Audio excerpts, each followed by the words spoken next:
All right, guys, so step 3 is understanding the Halifax market. It's important that we do understand where we're shopping so we understand the different demographics and the different communities we're dealing with. So we briefly touched on it in one of the other series of this video. The average price point home across the entirety of HRM is $605,000 and change.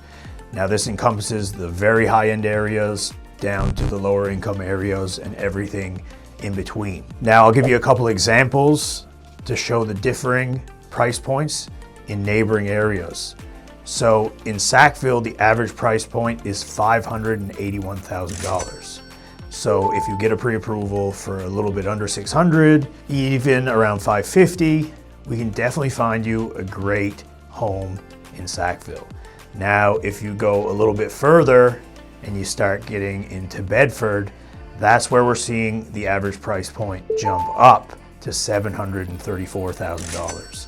So this is a much higher end neighborhood and definitely requires more funds to get into this neighborhood. Now, with that said, we're going to get into a few different style of homes. So if you're looking more in the downtown core and you're more interested in the city life, urban, right in the mix of things, maybe you're looking to buy a condo. Now a condo, you don't own the land, you just own the unit in the building, and you generally have to pay condo fees that covers off amenities. Sometimes it's snow clearing, garbage, any maintenance on the building, but there is always risks for big major upgrades that they may come to you for more money. Now it's important that you have a condo with a healthy reserve fund to ensure that there isn't any overages and they're not coming to claw some more money from you above and beyond the condo fees. Now, if you're looking,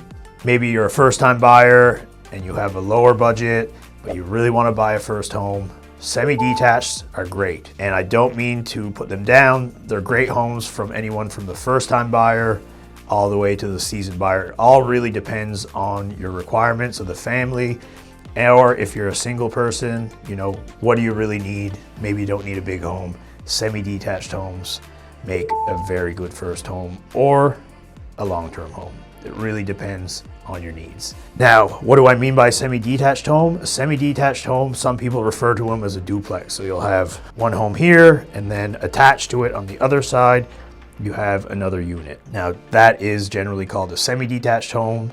When you're getting into homes that are in a row and they're all attached together, those are called townhouses, which are a little bit different, but very similar. Now, when we get into single detached, these are definitely the most desirable. They're going to be bigger, they're going to have a larger lot of land, and they're generally going to have more in them, more bedrooms, more bathrooms, more recreational space, more square footage in general. Definitely bodes best for families, small, medium, or even growing, and depending on the size of the home and the size of the family, that'll dictate the price point that you're gonna have to put down. Now here, I want to give you a quick example of what you could get in Sackville for around $550K. So let's pause and have a look at these next few slides.